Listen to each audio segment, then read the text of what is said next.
বন্ধুসকল, আজি আপোনালোকক এনেকুৱা এটা বস্তু দেখাম। এইটো পাত হয় একচুৱেলি জংঘলৰে, এইবিলাক যেনেকুৱা দেখিছে চেম সেইবিলাক বস্তু দেখাম। আপোনালোকে চাব, খালি ৰেচিপিটো চাই কেনে ভালকৈ চিঙি দি। এইটো কি শাক বাৰু আপোনালোকে ক'বচোন, খাই পাইছে না পোৱা নাই?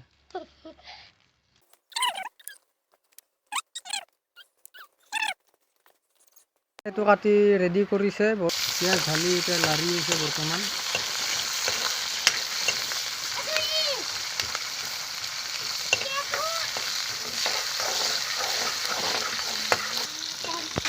তাৰে পিছত পাতকেইটা আৰু আলু দি দিছোঁ মিক্স কৰি। তাৰে পিছত বনাই আছোঁ না হা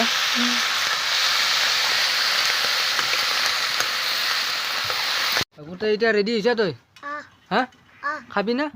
সঁচাকৈ আকৌ খাবি? গোটেই খাব লাগব, কিন্তু এইখিনি ভাল হৈছে না নে আঞ্জাখিনি কো? হা ভাল হৈছে দে, একবাৰ খাই চাচোন, একবাৰ খাই দেখা। লাহেকৈ অকণমান খাই দেখাই দি অন কেমেৰা।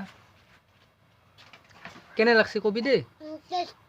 সঁচাকৈ এনেকৈ দেখাই দি। টেষ্টি টেষ্টি আহি গেলাক মই কটল বা নৰো আৰু ভগৱানৰ খাইছো দে। কি